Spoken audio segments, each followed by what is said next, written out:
जंतर मंतर आमतौर पर अपने विरोध प्रदर्शन के लिए जाना जाता है, लेकिन एक इंसान ऐसा भी है जो जंतर मंतर पर शांति प्रिय तरीके से अपना काम कर रहा है।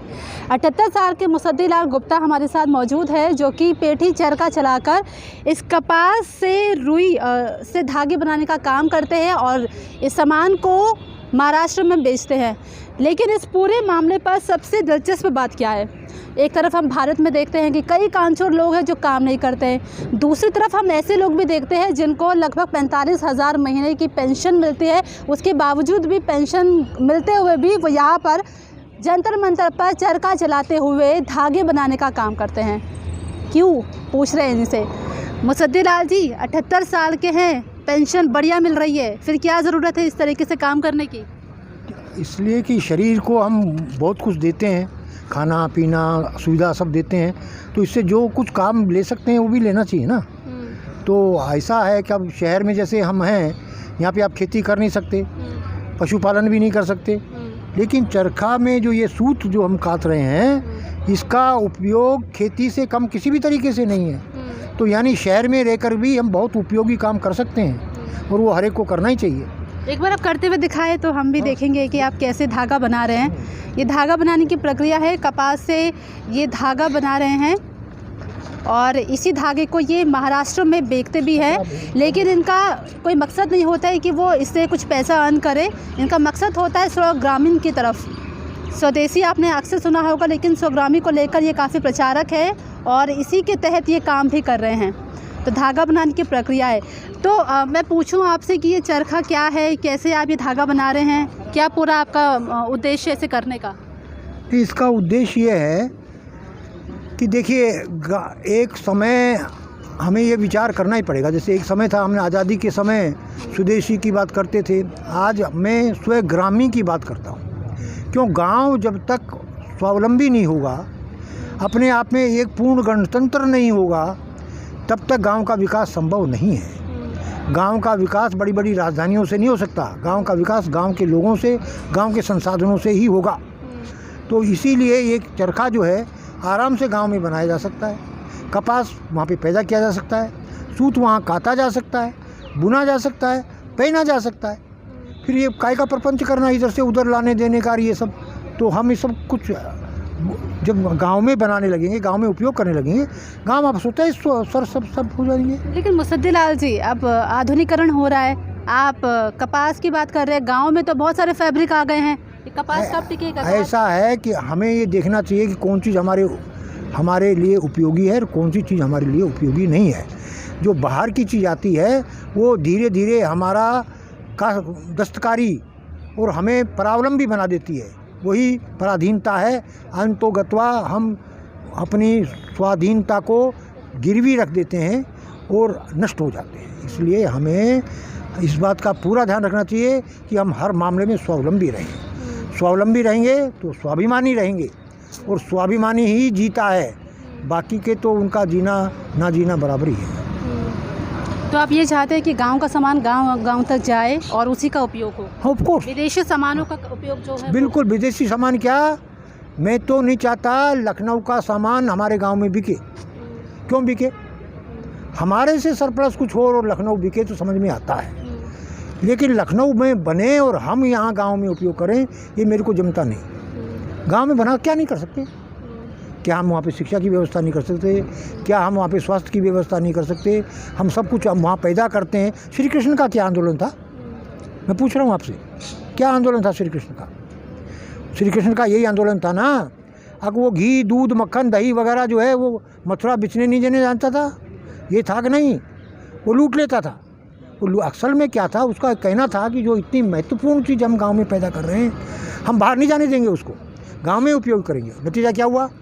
गांव के ग्वाल बाल जो थे वो हष्टपुष्ट हो गए और उन्होंने मथुरा नामक शहर को ध्वस्त कर दिया, कंस का पूरा साम्राज्य नष्ट कर दिया। ठीक इसी तरीके से जब तक गांव वाले स्वावलंबी नहीं होंगे, अपना विचार नहीं करेंगे, तब तक गांव पराधीन ही रहेंगे।